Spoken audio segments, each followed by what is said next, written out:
alkohol, mulai dari sintesis senyawanya ternyata ada berbagai jalur, kemudian termasuk reaksi fermentasi, kita juga sudah membahas mengenai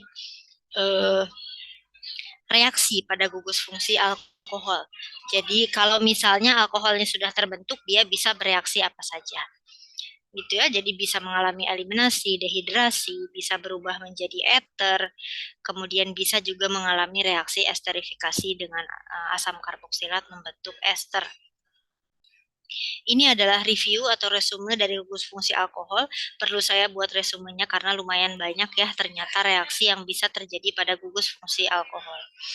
Kemudian minggu lalu juga kita sudah membahas mengenai sintesis eter ya, bahwa eter itu juga bisa disintesis melalui dua jalur. Yang pertama adalah dari starting materialnya alkohol, sudah dibahas di slide 9, atau substitusi dari alkil halida disebut dengan reaksi Williamson.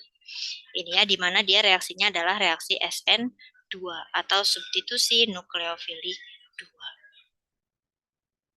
Kemudian ini adalah reaksi yang bisa terjadi pada gugus fungsi eter, yaitu pemutusan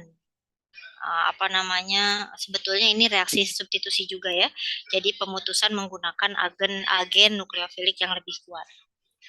Nah, keton juga sudah kita bahas di minggu lalu ya, bahwa kalau keton ini adalah ciri dari reaksi gugus fungsinya nih ya. Jadi ada C double bond O, samping kanan kirinya itu C lagi. Gitu ya. Propanon, butanon atau butanin pentan 3-on itu adalah contoh dari keton, dan keton itu bisa terbentuk dari hasil oksidasi alkohol. Silahkan nanti cek slide nomor 9. Dia juga bisa berubah menjadi alkohol melalui reaksi reduksi ya, yaitu pada slide nomor 3 di reaksi Grignard. Jadi kalau kalian perhatikan dari kemarin sebetulnya banyak yang bolak-balik ya reaksi itu. Jadi bolak-balik itu artinya misalnya A dan B menjadi C. Nah, C itu bisa kembali menjadi A dan B gitu kita katakan. Gitu ya, makanya banyak yang berulang-ulang seperti itu. Tetapi suatu keton tidak dapat tuh dia teroksidasi menjadi asam karboksilat, tidak. Yang dapat teroksidasi menjadi asam karboksilat hanya aldehid. Kita lihat ya, slide nomor 9. Kita lihat deh. Kita cek lagi slide nomor 9 mengenai oksidasi alkohol. Nah, kalian lihat di sini bahwa suatu alkohol bisa berubah menjadi aldehid.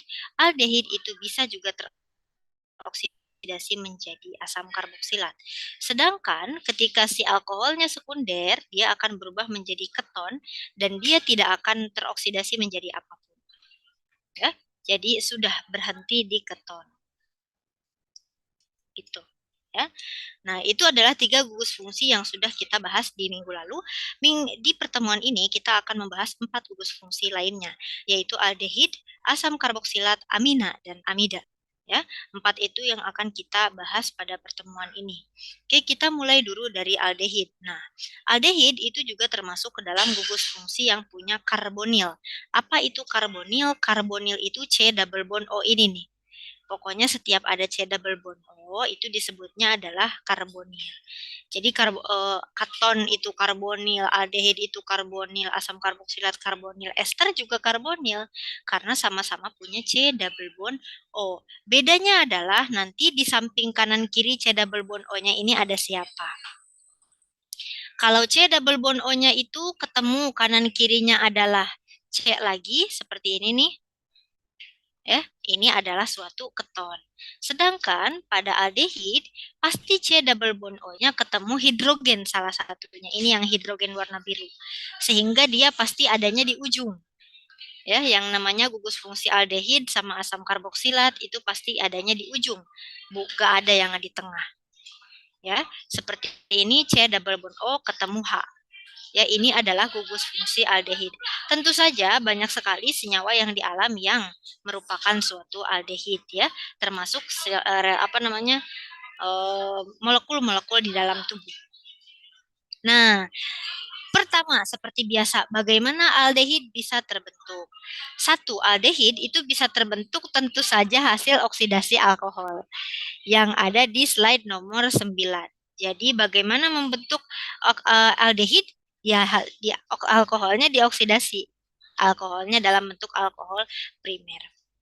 Ya, ini sudah kita bahas. Yang kedua, jika aldehid sudah terbentuk, apa yang bisa terjadi? Sebetulnya sudah dibahas juga. Satu, dia bisa balik lagi menjadi alkohol melalui reaksi reduksi oleh reaksi Grignard. Ya, di slide nomor 3. Dan dia bisa berteroksidasi lagi menjadi asam karboksilat. Ini juga sebetulnya ada di slide nomor 3 ya. Cuma di sini dijelaskan kembali bahwa suatu aldehid C double bond OH itu dengan suatu oksida ya, oksigen atau agen oksidator lain, dia itu akan berubah menjadi asam karboksilat. Nah, biasanya kalau misalnya ini pernah kalian praktikumkan ya.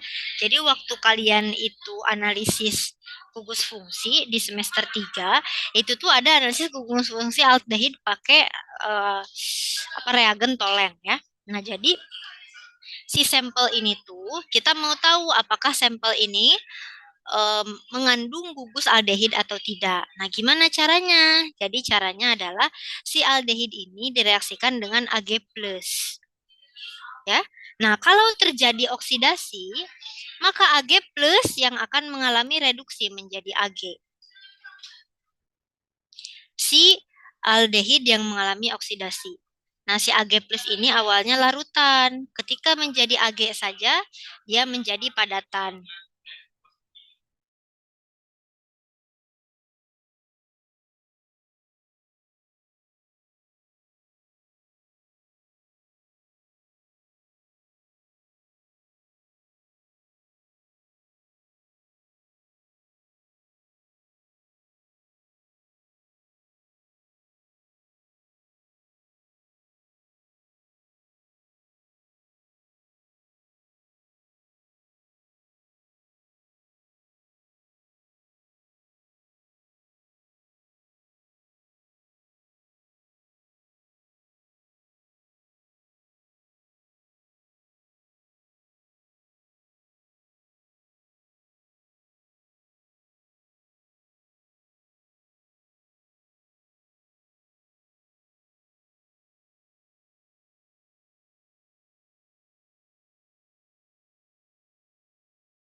Saya lanjutkan ya. Jadi dari reagen ini si Ag itu dia kalau misalnya tidak dalam bentuk bermuatan berarti dia dalam bentuk endapan nih. Kalau enggak begini dan dia pasti warnanya perak. Jadi makanya misalnya kita meneteskan suatu sampel kalau warnanya jadi perak berarti dia mengandung gugus aldehid gitu loh. Karena si aldehidnya teroksidasi, si Ag-nya, si reagennya ini mengalami reduksi gitu. Berarti di situ terjadi reaksi redoks. Karena kalau misalnya sampel kita mengandung keton, tidak akan ada terjadi reaksi redoksnya. Karena pada reaksi oksidasi pasti salah satu spesies mengalami oksidasi, salah satu spesies mengalami reduksi, tidak bisa salah satu. Ya, sehingga si Ag+ ini yang digunakan sebagai reagen pada tolen itu dia bisa digunakan sebagai pengidentifikasi apakah suatu sampel itu mengandung aldehid atau tidak. Karena kalau mengandung si Ag-nya akan tereduksi menjadi perak, padatan perak, aldehidnya akan teroksidasi menjadi asam karboksilat. Nah, si padatan perak ini terlihat ya warnanya menjadi perak dong gitu ya sehingga dia bisa digunakan untuk identifikasi. Nah, ini adalah salah satu contoh aplikasi ya, aplikasi dari suatu reaksi kimia yang digunakan untuk identifikasi. Nah, ini sebetulnya mekanismenya ya. Jadi si Ag ini awalnya COH ini dia double bondnya lepas dulu nih ya. Jadi double bondnya lepas sehingga dia kekurangan kekurangan oksigen, kekurangan elektron. Nanti baru setelah itu Ag yang akan apa namanya si elektronnya ini akan dipakai Ag yang awalnya Ag plus menjadi Ag gitu. Ya kan si Ag plus ini kekurangan elektron. Ya, si Ag plus ini kekurangan elektron, dia nanti ngambil elektronnya dari si aldehid gitu menjadi Ag. Kan awalnya dia plus 1. Ini plus. Berarti dia nanti tambah elektron minus 1 menjadi Ag yang tanpa muatan. Itu setelah itu nanti di sini jadi kekurangan elektronnya karena tadi dipakai Ag, nanti dia dibantu oleh H2O ya. OH minus dari H2O supaya bisa menyeimbangkan muatan yang ada di gugus aldehid sebelumnya sehingga akhirnya akan terbentuk asam karboksilat di ujung. Ya, sebetulnya mekanismenya panjang dan bukan sesuatu yang harus kalian hafalkan ya, yang seperti ini. Yang penting kalian tahu bahwa suatu oksidasi aldehid menjadi asam karboksilat itu dapat diaplikasikan pada analisis identifikasi. Ketika kita mau mengidentifikasi ini mengandung aldehid atau tidak gitu ya. Next adalah asam karboksilat ya, itu tadi aldehid. Jadi aldehid itu jalur sintesisnya 1, kemudian yang bisa terjadi pada gugus fungsi aldehid itu 2, reduksi dan oksidasi ya. Kemudian asam karboksilat, kita akan masuk ke asam karboksilat. Ini merupakan gugus fungsi yang reaksinya lumayan agak banyak nih ya. Jadi yang pertama adalah sintesisnya. Kalau sintesisnya ya sebetulnya sudah dibahas ya. Kalau sintesisnya ya dia oksidasi alkohol atau aldehid. Ya sintesisnya hanya melalui jalur itu ya. Sebetulnya ya, jadi sintesisnya hanya melalui jalur sintesis asam karboksilat oksidasi alkohol atau aldehid. Misalnya formaldehid menjadi asam format gitu ya. Atau misalnya etanaldehid menjadi asam etanoat atau asam asetat gitu ya, seperti itu. Ya, atau dari alkohol juga. Itu adalah jalur sintesisnya. Sekarang kalau misalnya sudah terbentuk asam karboksilat, reaksi apa yang bisa terjadi? Ini agak banyak ya. Yang pertama adalah pembentukan anhidrida. Sebentar, ini saya nggak bisa keluar ruangan ya. Jadi mohon dipahami kalau misalnya agak berisik. Karena kalau saya keluar ruangan, jaringannya jelek. Ya, kalau di prodi saya pakai kabel. Dan jaringannya cukup kuat ya. Kalau di luar saya pakai wifi biasa dan itu putus-putus. Nah, jadi pembentukan anhidrida. Nah, kalau kalian ingat, waktu kemarin praktikum, kalian tuh udah beberapa kali pakai anhidrida. Ketika kalian sintesis aspirin, ketika kalian sintesis paracetamol, itu kalian pakai anhidrida asetat. Ya. Nah, bagaimana anhidrida asetat? Suatu anhidrida asetat itu bisa terbentuk, ternyata dia itu terbentuknya dari asam karboksilat. Anhidrida asetat adalah hasil reaksi asid klorida atau asil klorida dengan asam karboksilat membentuk anhidrida asid atau anhidrida asetat. Plus HCl. Nanti HCl ini dapat dari mana? H-nya ngambil dari sini nih. Sebentar saya tandain ya. H-nya ngambil dari sini, Cl-nya ngambil dari sini. Ya. Nah, kita lihat mekanismenya. Oke, di bawah, di bagian bawah ini kita lihat mekanismenya. Yang pertama adalah si asam karboksilat itu dia akan terionisasi dulu. Ya, jadi dia menjadi ion karboksilat ya, karboksilat anion. Menjadi COO minus. Karena dia memang mudah lepas H-nya ya, karena asam. Ya. Jadi COO minus. Ketika dia berubah menjadi COO minus atau di sini spesinya adalah spesi nomor 1, ya dia menjadi suatu nukleofil. Nukleofil kuat itu yang punya spesi negatif ya.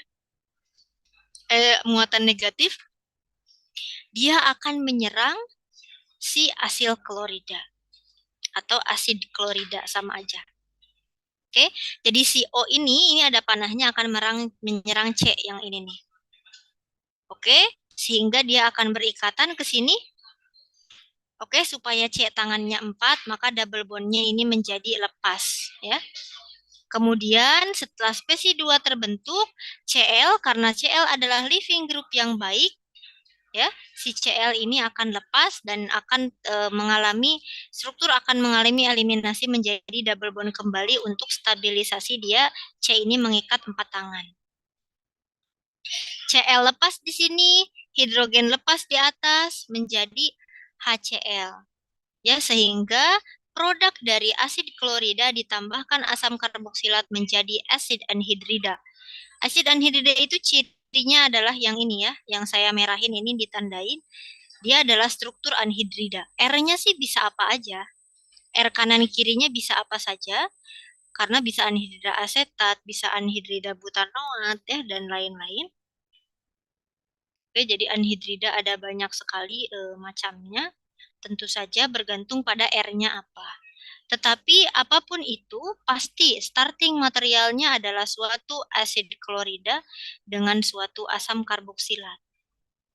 Nah, jadi reagen anhidrida asetat yang kalian dapatkan di lab itu adalah hasil sintesis si pelarut anhidrida asetat yang kalian pernah pakai di lemari asam. Dan starting materialnya adalah asam karboksilat. Ya. Next adalah si asil klorida itu sendiri. Bagaimana pembentukan si asil klorida? Ternyata bahkan asid klorida yang ini nih, C double bond OCl, itu dia juga starting materialnya adalah asam karboksilat. Ini lihat. Jadi OH-nya nih digantikan oleh Cl. Ya. Jadi reaksi pada asam karboksilat memang lebih banyak ya. Jadi si OH-nya nih digantikan dengan Cl. Reagennya adalah SOCl2, nanti SOCl2 ini SO akan mengambil O dari OH menjadi SO2 dan itu bentuknya gas. Ya, hidrogennya juga akan bereaksi dengan Cl. Cl sebelah sini nih. Cl dari SOCl2, Cl salah satu Cl membentuk HCl. Jadilah dia suatu asid klorida ditambah HCl dan SO2 dan HCl dan SO2-nya itu bentuknya gas. Sehingga apa? Sehingga produknya akan hilang gitu loh. Produk gasnya akan menghilang gitu ke lingkungan. Sisanya produknya hanya si asid kloridanya saja yang ini. Ya.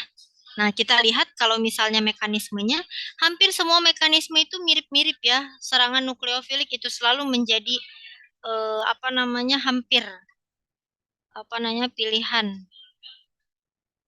dari banyak sekali reaksi kimia ya, atau mekanisme pada reaksi kimia.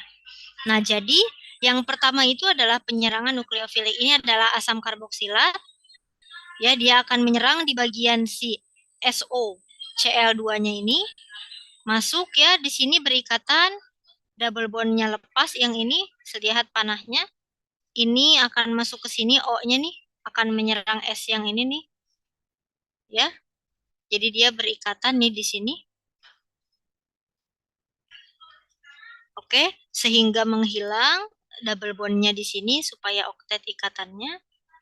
Oke, setelah itu Cl akan lepas ya, karena leaving group yang baik, dia lepas Cl salah satu nih, sehingga Cl-nya sisa satu, terbentuk double bond di sini. Oke, setelah itu si Cl akan berperan sebagai spesi nukleofil, tapi menyerang di sisi yang lain, yaitu di C double bond O. Di sini ya. Oke, kemudian setelah itu leaving group yang lain lepas, yaitu leaving group ini ya. Dari SO2 akan lepas, Cl- akan lepas, sehingga tersisa C double bond O, Cl, dan juga H ini. Cl-, kemudian H akan diambil juga oleh Cl- menjadi HCl ya. Sehingga produk akhirnya adalah suatu asid klorida. Nah, HCl dalam bentuk gas, SO2 juga dalam bentuk gas, sehingga produk akhirnya hanya satu, yaitu si asid klorida. Ya, seperti ini untuk mekanismenya. Reaksi yang ketiga ini berkaitan dengan reaksi yang kedua ya. Jadi ternyata tidak hanya klorida, tetapi yang lain pun bisa. Misalnya diganti dengan PBr3, maka yang tersubstitusi adalah Br. Dan tidak hanya SOCl2 yang bisa digunakan untuk reagen. Bisa PCl3, bisa PCl5, SOCl2, atau PBr3. Apapun itu, dia akan menggantikan OH. Ya, OH yang di sini nih saya tandai ya. OH yang ini akan tergantikan oleh halida apapun itu. Misalnya PCl3 maka akan tergantikan oleh Cl. PCl5 juga akan tergantikan oleh Cl, sedangkan yang bawah misalnya PBr3 maka ini akan tergantikan oleh Br. Sebetulnya prinsipnya adalah substitusi ya. Reaksi substitusi juga. Ini adalah pembentukan suatu asil halida ya, atau asil klorida atau asid klorida sama aja. Asil halida sama aja. Oke. Next, yang selanjutnya adalah pembentukan ester, di mana pembentukan ester ini sudah dibahas di slide nomor 10. Kenapa? Karena dia itu melibatkan alkohol sebagai reagennya sehingga sudah dibahas di bagian alkohol. Kalau kita mau review lagi suatu asam karboksilat ini, dia itu akan mengalami protonasi dulu, kemudian nanti diserang oleh alkohol, ya, sebagai agen nukleofiliknya. Kemudian nanti akan ada transfer proton atau protonnya akan berubah posisi, kemudian nanti ada eliminasi air sehingga membentuk suatu ester. Ya. Jadi COOH berubah menjadi COOR. Coba kita lihat lagi slide yang nomor 10 ketika kita membahas tentang alkohol.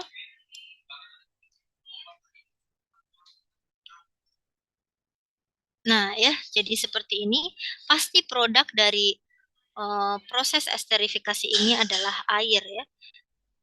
OH-nya diambil dari asam karboksilat, H-nya lagi satunya diambil dari alkohol. Jadi H2O. Jadi di sini masuk OR. Gitu ya, itu adalah reaksi pembentukan ester.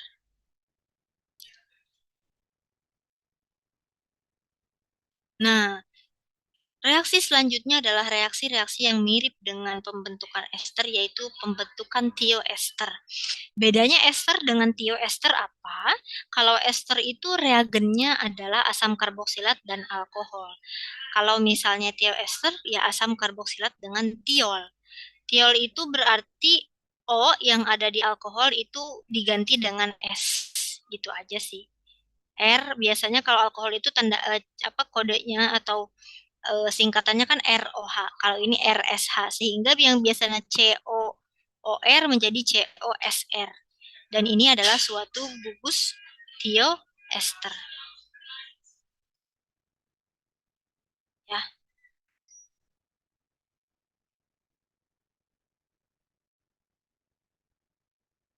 Seperti itu.